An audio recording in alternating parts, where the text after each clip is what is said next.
Have you ever walked into a place and felt like you didn't exist? Not in some highfalutin philosophical way, like we're all just specks of dust floating in this infinite void, but for real, standing there, a full-grown person, breathing steady, and yet nobody bothers to see you. Yeah, that's exactly how it was for Zeke Jackson today. He's 67 years old, a black old man who's made it big, but right now he's completely invisible. His name's Zeke, and this feeling didn't hit him just anywhere. It's right here at the Silver Crown Plaza, a 5-star hotel in Silverton, California, a place he built from scratch with his own 2 hands. One of the crown jewels of the Silver Crown hospitality empire he created, the kind of 5-star joint that makes you feel like royalty, where a night's stay costs more than a month's rent for a lot of folks. And yet, here he is, standing in this fancy lobby, like some stray dog that just wandered in off the street. Before diving into the story, comment where you're watching from, and don't forget to subscribe so you won't miss the latest stories. Funny thing is, this wasn't some random trip. Zeke's not the type to show up just to flex. He'd been getting complaints, not just 1 or 2, but a steady stream, all pointing straight at this Silver Crown Plaza. Guests treated like second-class citizens, staff acting like they owned the place, rooms suddenly booked for certain people. He could have handled it the usual way, called the manager, scheduled an internal audit, tossed out some corporate buzzwords, and hoped it fixed itself. But Zeke knows better. Problems like this don't just vanish, they need to be exposed. So he showed up. No heads up, no fancy suit, no limo, no entourage, just an old man who booked a room online, wanting to see his own company's world-class service with his own eyes. He stepped through the automatic glass doors, a blast of cold AC hitting his face, carrying the jasmine scent he picked for the whole hotel chain. The lobby sprawled out in front of him, shiny marble floors, deep red velvet chairs, a crystal chandelier sparkling like a work of art. The trickle of water from a small fountain mixed with the murmurs of a few guests. A couple dragged suitcases past, chatting and laughing. A guy in a suit tapped away on his phone near the elevators. But nobody noticed Zeke. He stood there, leaning on his cane, cap pulled low over his silver hair, an old worn jacket slung over his shoulders, a beat-up fabric bag in hand. And it's like he wasn't even there. He cleared his throat. No reaction. He tapped his cane lightly on the floor. Still nothing. "Excuse me," he said, voice low and steady. "I have a reservation." The young blonde girl behind the front desk, fiddling with her phone like the whole world was only worth scrolling through, finally looked up. She slouched back in her chair, still holding the phone, blinking like he'd just popped out of nowhere. "No welcome to our hotel. No how can I assist you, sir. Just one blunt word." "Yeah." Zeke stood there, staring at her, his cane tapping the floor like a countdown. He'd been treated like this before, back in the day, kicked out of whites-only spots, glared at by security, like he was a thief. But here, in his own hotel, his blood started boiling, even though his face stayed calm as ever. This girl he'd later learn, was named Brianna. Bree Carter, clearly wasn't paid enough to care about his existence. She scrolled her phone, typed something, or maybe just pretended to be busy to avoid looking at him. Who knows? Zeke waited, cleared his throat again. Nothing. He tapped his cane on the desk. Still, nothing. "Excuse me," he repeated. "I have a reservation." Ezekiel Jackson. Bree sighed, the kind of sigh you save for someone daring to interrupt when she's busy doing absolutely nothing. She finally looked up, blinking like he was some weird phenomenon that just showed up. "Yeah," she said. Nothing more, nothing less, like he was some nuisance not worth wasting words on. Zeke kept his voice even. "I have a reservation," he repeated. Bree smirked, turned to her computer, pecking at the keys slow as hell, like she was working in a daze.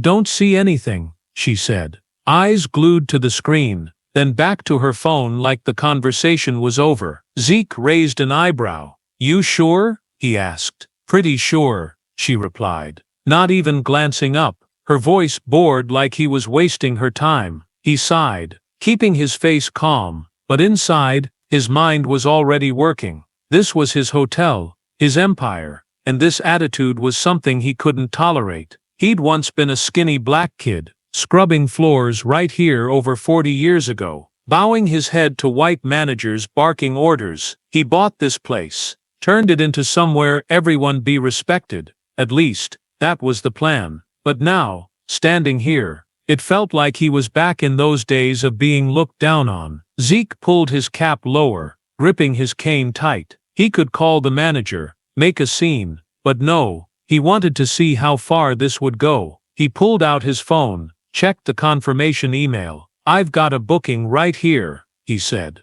showing her the screen. Bree glanced at it, shrugged. "Yeah, but the system doesn't have it, so I can't help," she said, voice dripping with boredom. Zeke tilted his head, voice still low but sharper now. "You saying I got it wrong?" Bree smirked, that little smirk people use when they think they're talking to an idiot. "I'm saying you might have messed up." "Who knows?" she replied, eyes back on her phone, fingers scrolling like his time in her universe was up. Zeke gripped his cane tighter, the only thing keeping him steady, not from old age, but from the rage boiling up inside. He knew this attitude all too well. Back when he was young, white receptionists looked at him like he was trash, told him this place isn't for people like you, just because of his skin. But this was his hotel, the empire he'd poured his life into, and this disrespect wasn't just an insult to him.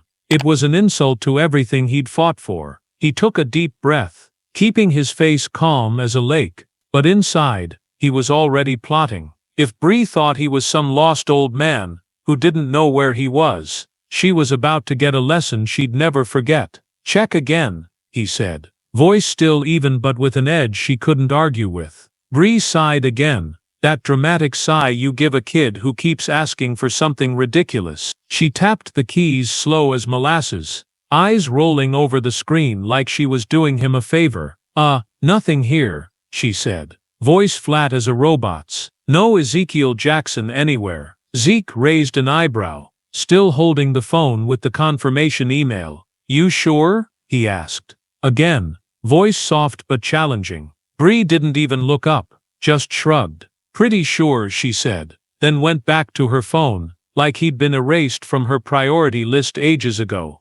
The lobby stayed quiet, just the trickle of the fountain, and faint murmurs from a few guests. A bellhop pushed a luggage cart past, glanced at him, then looked away like nothing worth noting. A couple sat on a red velvet chair a few feet off, whispering to each other, but nobody stepped in. Zeke stood there, that invisible feeling creeping back, but this time, it wasn't just a feeling, it was the reality. Bree was trying to force on him. He looked at her, blonde hair glowing under the lights. The way she slouched in her chair like the front desk was her personal kingdom. He knew her type, hired through connections, not skill, and definitely not because she knew how to treat people. "Here's my email," he said, voice firmer, sliding the phone across the desk so the screen lit up right in her face. "My name, reservation code, it's all there." Bree glanced at it, but the look was so quick, he doubted she even read it. "Yeah, but it's not in the system,"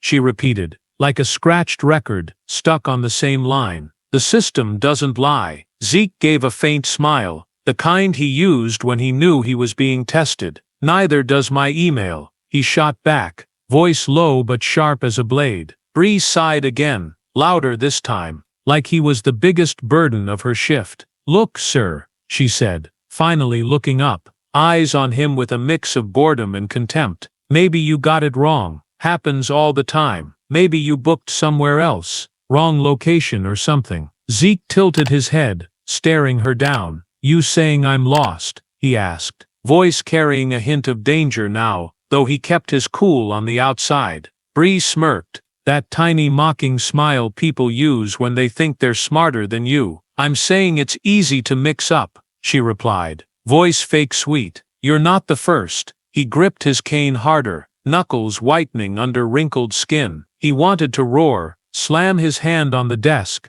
yell in her face that this was his hotel, that he knew every brick, every nail in this place. But no, he stayed silent, letting that anger simmer, because he knew he needed more proof before making his move. He stepped back, glancing around the lobby again. The chandelier light bounced off the floor, the fountain's trickle a reminder of the peaceful space he'd created. But that peace was being chipped away, bit, by people like Bree. He remembered the complaint letters. Guests turned away, mocked, ignored, and now he got why. Not a system glitch, not a random mix-up, but this attitude, the way she looked at him like he didn't belong. He'd sworn nobody would be treated like he once was, but now his own hotel was doing it. "All right," he said, voice calm as hell, "check one more time." Bree rolled her eyes but grudgingly tapped a few keys, moving slow like she was half asleep. "Nothing," she said, voice bored. "Sorry, can't help you." She didn't look sorry, she just wanted him gone. Zeke nodded, faint smile still there. "No problem," he said, voice light as a breeze, but his eyes flashed with resolve. He tucked the phone back in his pocket, still clutching his cane. This wasn't the end, just the start. He'd given her enough chances. The confirmation email, the repeated requests to check, but all she gave back was that smug attitude and lazy "nothing here" excuses. The lobby stayed fancy, still quiet with the fountain's trickle and the chandelier's glow, but to Zeke, it was a pretty shell hiding something rotten inside. He sat down on a red velvet chair a few feet from the desk, pretending to rest like a tired old man, but inside, his wheels were already turning. He pulled a second phone from his old jacket pocket, not the one he'd shown Bree the email on, but another, smaller black one, loaded with management software. Only he and a few top brass at Silver Crown Hospitality could access. He put on his reading glasses, fingers trembling slightly from age but dead on, as he typed the password. The screen lit up, the internal system interface popping open, and he went straight to the Silver Crown Plaza's reservation management.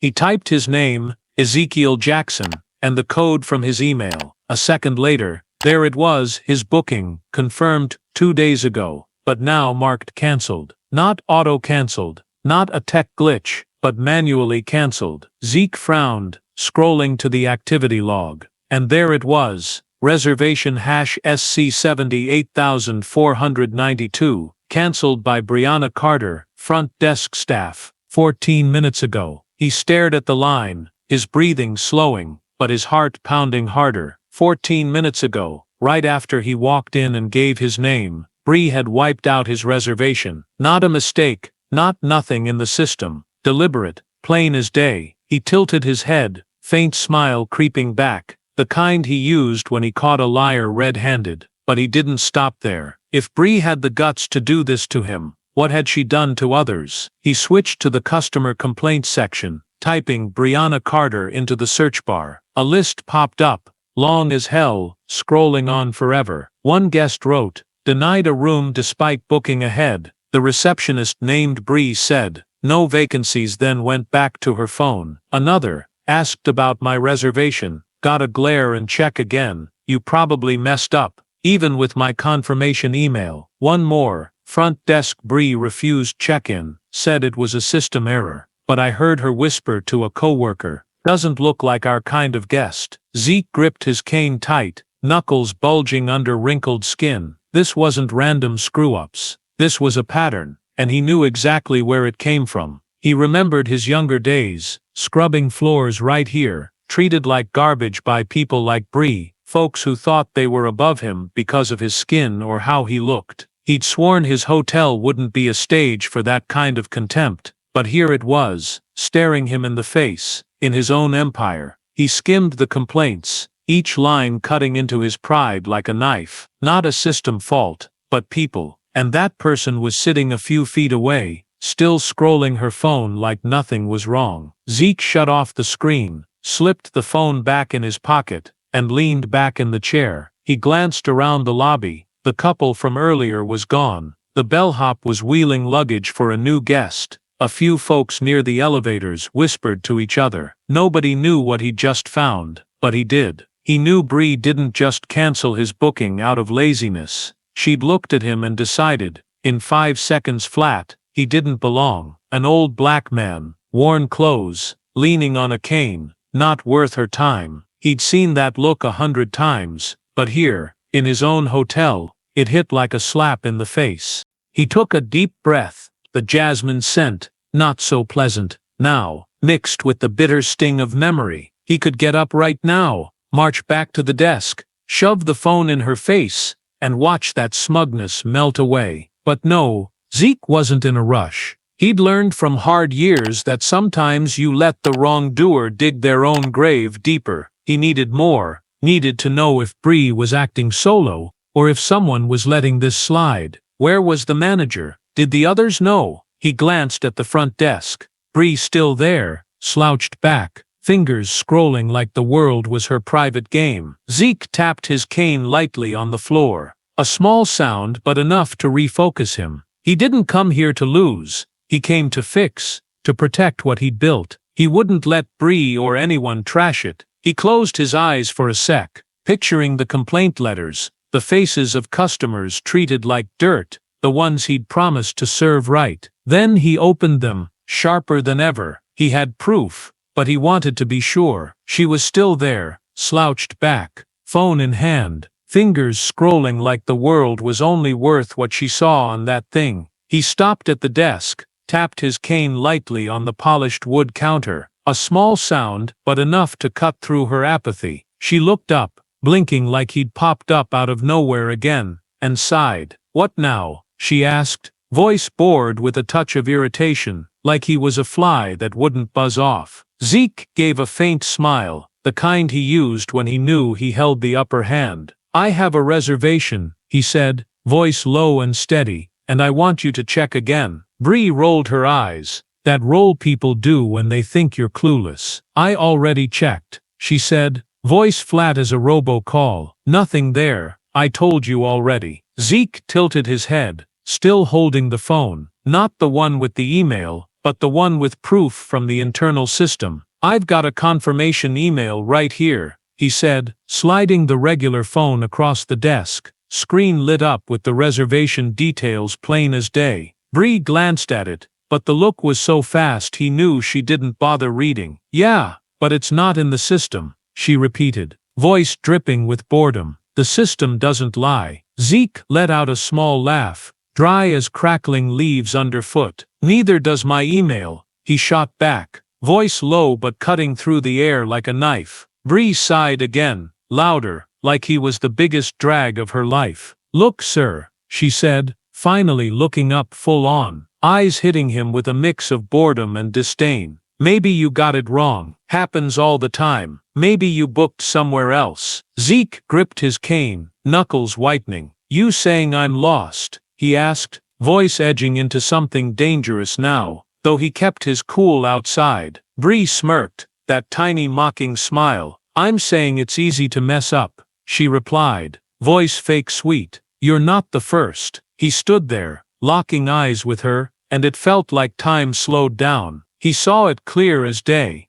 that look, the one he'd faced 100 times in his life, from white managers, when he scrubbed floors, from store clerks who'd told him, "This isn't your place." But here, in his own hotel, it was a punch straight to the jaw. He took a deep breath, staying calm, then asked, voice soft but loaded, "Who can cancel a reservation in the system?" Bree shrugged, back to fiddling with her phone. "Just front desk staff," she said offhand, like his question wasn't worth a thought. "Like you," he pressed, voice sharpening. Bree blinked, fingers pausing for a second. "Yeah, so?" she snapped, a little bite in her tone, like he'd hit a nerve. Zeke smiled, a real one this time, though icy. He pulled out the second phone, the one with the management software, and opened the screen. He turned it around, letting Bree see the clear text, "Reservation hash SC788492, cancelled by Brianna Carter, front desk staff, 14 minutes ago." He tilted his head, staring her down. "How you gonna explain this, Bree?" he asked, voice like a honed blade, slicing through the thick air between them. Bree looked at the screen, eyes widening for a split second, then snapping back to indifference. "I don't know," she stammered, voice shaky but still trying to play it cool. Probably a system glitch. A glitch, Zeke echoed, voice dropping low, almost a whisper. You canceled my reservation, and now you're calling it a glitch. Bree swallowed hard. For the first time since he walked in, she looked rattled. I didn't mean to, she said,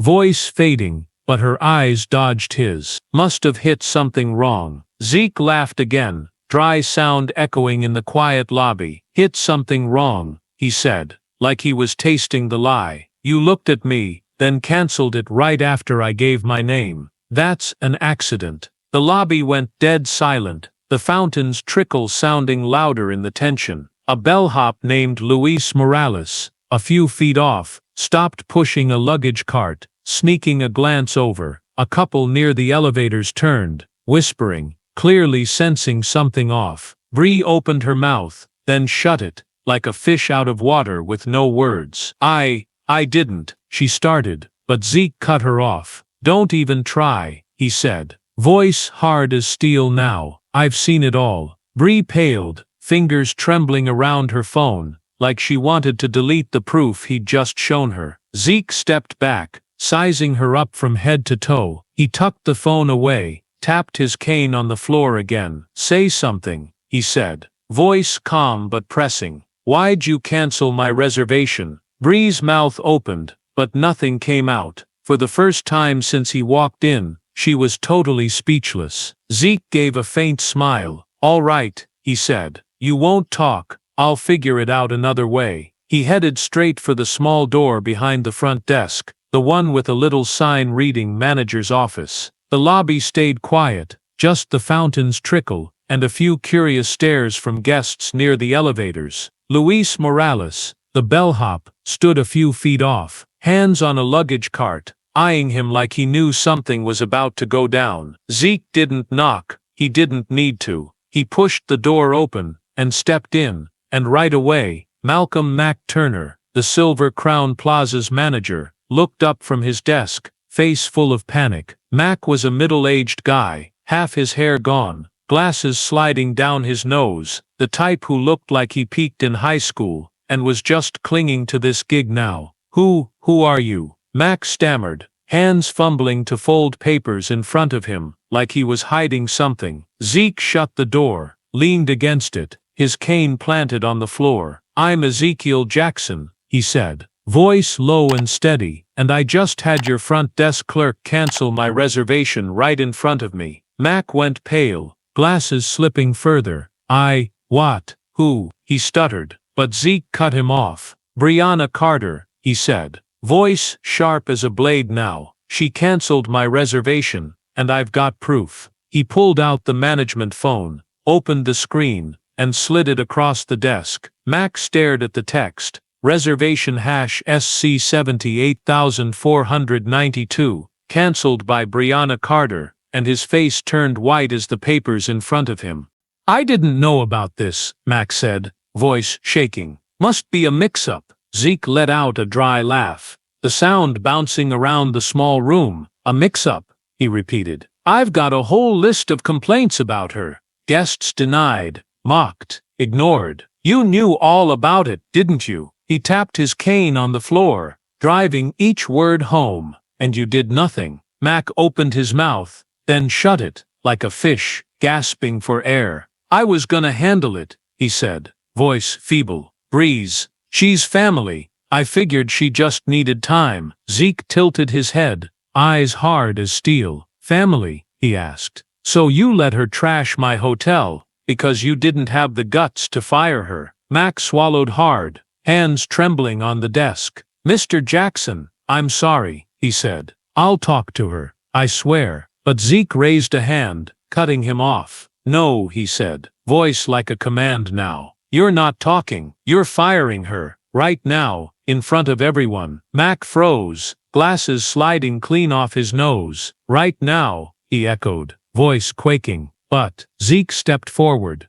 leaning on the desk, staring him down. Right now, he said. She canceled my reservation because she looked at me and decided I don't belong here. How many others has she done that to? You let this hotel rot under your watch, and I'm not letting it go on. Mac sat there, sweat rolling down his forehead, like he'd just been handed a death sentence. He knew Zeke wasn't bluffing. That look, that voice, no room for negotiation. Okay, Mac said, voice tiny as a mosquito's. I'll do it. Zeke nodded, stepping back, but his eyes stayed locked on Mac. Good, he said. And you should know, I scrubbed floors here 40 years ago. I built this place so people'd be respected, not sneered at by folks like Bree. Mac blinked, jaw-dropping. You're, he stammered. But Zeke cut him off again. Get going, he said. Do your job. Mac got up, legs wobbly as a newborn foal, and shuffled out of the office. Zeke leaned against the door, gripping his cane,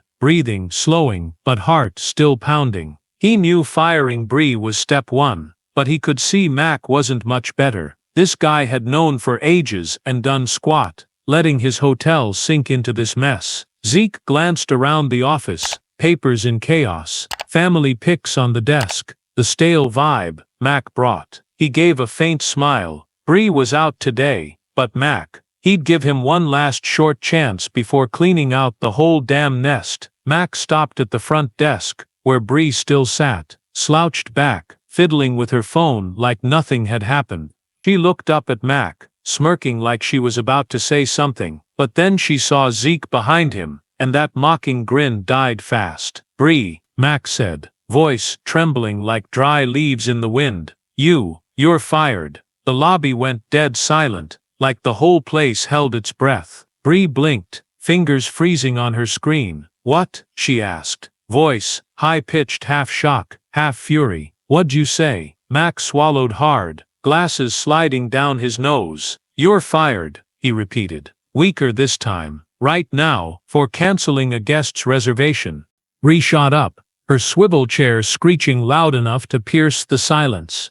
What do you mean, canceling a reservation? She yelled, eyes darting from Mac to Zeke. It's him, isn't it? What the hell did you do? She pointed at him, red-painted nails flashing under the lights. I didn't cancel anything. Must be a system glitch. Zeke stood there, cane in hand, face calm as a lake, but his eyes sparked with cold fire. The system didn't glitch, he said, voice low and steady. You canceled my reservation, and I've got proof. He held up the management phone, screen glowing with the text. Reservation hash SC 78492, cancelled by Brianna Carter. Bree went pale, but she snapped back to defiance quick. I didn't mean to, she shouted, voice cracking. I hit something wrong. You're blowing this way out of proportion. She spun to Mac, eyes blazing. You can't fire me. I'm your family. Mac bowed his head, sweat dripping to the floor. Bree, I don't have a choice,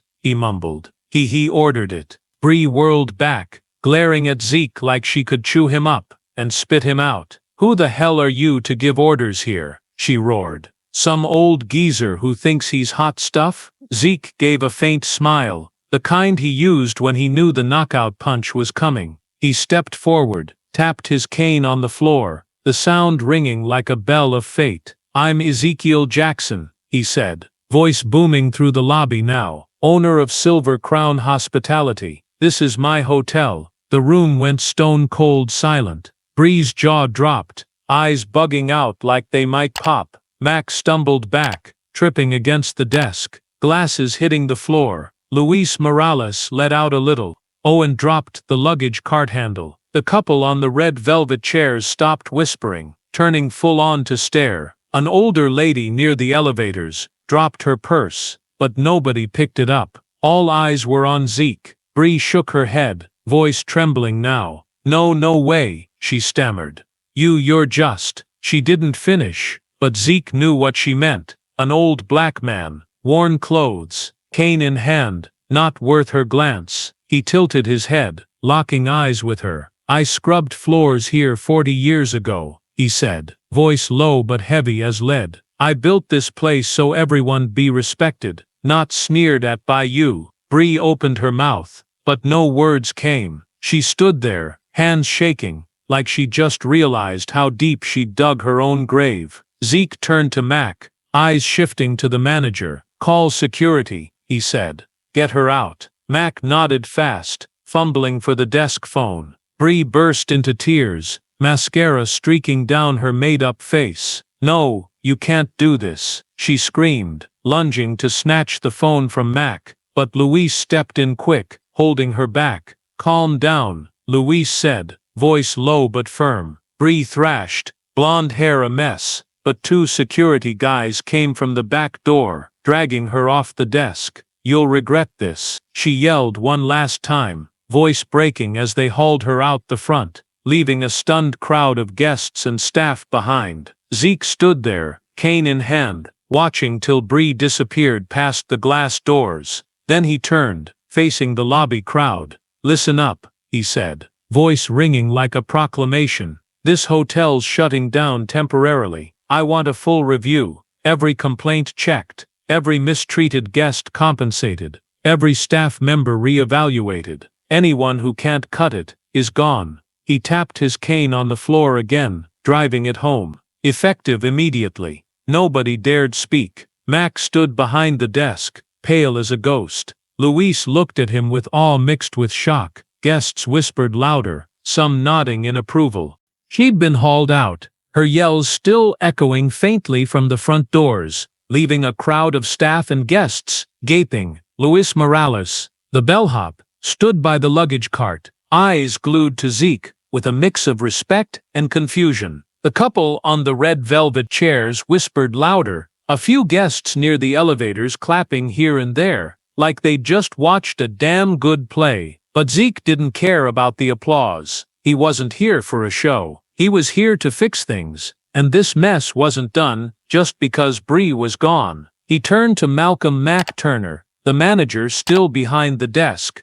face white as a sheet, glasses lost somewhere in the chaos. Mac looked like he wanted to melt into the floor, hands trembling as they gripped the counter like a lifeline. "I did it," Mac said, voice weak as a mosquito's buzz. "I fired Bree, like you told me." Zeke gave a faint smile, the kind he used when he knew someone was kidding themselves. "No, Mac," he said, voice low and icy. "I fired her. You just stood there, looking like you were gonna pass out." Mac blinked, jaw slack, but didn't argue back. Zeke stepped up, leaning on the counter, staring Mac down. "You've known about her for a while, haven't you?" he asked. "The complaints about Bree, guests turned away, mocked, ignored. You knew it all, and did nothing." Mac swallowed hard, sweat rolling down his face. "I was gonna deal with it," he stammered. "I swear, Mr. Jackson, I just thought she needed more time." Zeke let out a dry laugh, sharp as a judge's gavel. "More time," he echoed.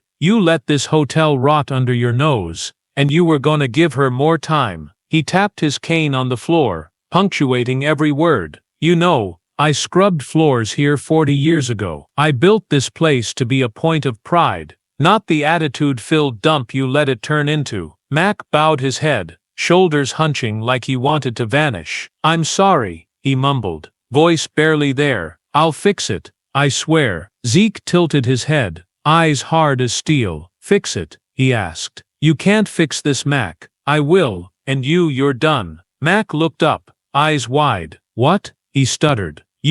You're firing me." Zeke nodded, slow but sure. "You let this place fester right under you," he said. "You should have fixed it long before I had to show up." He patted Mac's shoulder, the kind of pat you give someone you're sending off for good. "Go pack your stuff. I bet some motel out there could use your management skills." Mac stood there, face crumbling, but he didn't fight it. He stumbled back to his office, legs shaky as hell, leaving Zeke in the middle of the lobby. He took a deep breath, the jasmine scent now tinged with the bitter sting of memory, but he knew he was doing right. Firing Bree was step 1, firing Mac was step 2. Now it was time to clean up the whole damn mess. He turned to Luis, the bellhop still nearby, eyes lit up like he'd just seen history. "Luis," Zeke called, voice ringing like an order. "You're on the front desk for now. Don't let me down." Luis nodded fast, jaw dropping. "Yes, sir," he said, voice shaky with excitement, rushing to the desk. Zeke walked to a corner of the lobby, sat on a red velvet chair, and pulled a laptop from his beat-up old bag. He logged into the internal system, opening the customer complaint list he'd checked earlier. Dozens of names, dozens of stories. A family denied a room despite booking. An old guy glared at by Bree for asking about Wi-Fi. A woman told you must have got the wrong place, just for not dressing fancy. He gripped his cane tight, each line slicing into his pride, like a blade. This wasn't just business, it was personal. He grabbed the desk phone, dialed an old customer. "Hello, Mrs. Thompson," he said. When she picked up, "This is Ezekiel Jackson, owner of Silver Crown Plaza. I'm sorry for how you were treated last time. You'll get a full refund, and a free stay. I hope you'll come back." He made a few more calls, each one an apology, and a promise to fix things. His voice was warm, genuine, but his eyes were ice cold. He was taking back what he'd lost. When he was done, he turned to the remaining staff, now huddled near the desk, staring at him, like kids waiting for the teacher. "Listen up," he said, standing, cane tapping the floor. "Things are changing here, fast. I want every staff member reevaluated. Anyone who can't cut it is out. Customers come first. No exceptions." He scanned them. Louis nodded. A maid bowed her head. A few others whispered. "Starting now," he said, voice echoing like a vow. Zeke stood on the balcony of the top-floor suite at Silver Crown Plaza, cane in hand, looking out over Silverton sprawling under the nightlights. A cool breeze blew through, carrying a hint of ocean air, ruffling the silver hair under his old cap. The lobby below had settled after the storm.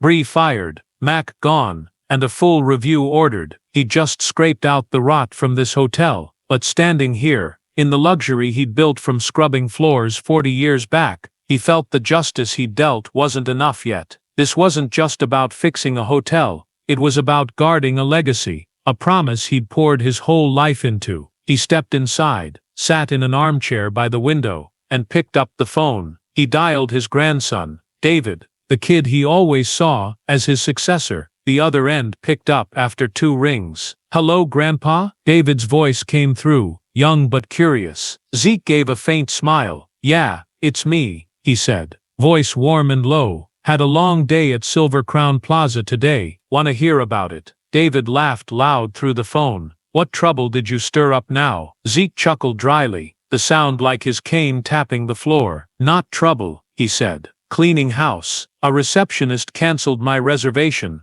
Thought I didn't belong. A manager let the place rot. I fired 'em both." David whistled through the phone. "Bet you didn't let that slide, huh?" Zeke tilted his head, gripping his cane lightly. "Never," he said. "But it's more than that, David. I want you to remember, this is ours, our family's legacy. Nobody gets to wreck it. Nobody gets to disrespect our customers. Justice and reputation, that's what I'm leaving you." David went quiet for a beat, then answered, voice steadier. "I get it, Grandpa. I won't let you down." Zeke nodded, even though the kid couldn't see. "Good," he said, and hung up. He got up, stepped back to the balcony, looking down at the lit-up Silver Crown Plaza below. Bree had tried reaching out on social media after getting canned. A long-winded apology with some blame tossed in, but Zeke didn't reply. He didn't care for that late regret crap. He focused on the bigger stuff. The review was rolling, staff getting reassessed,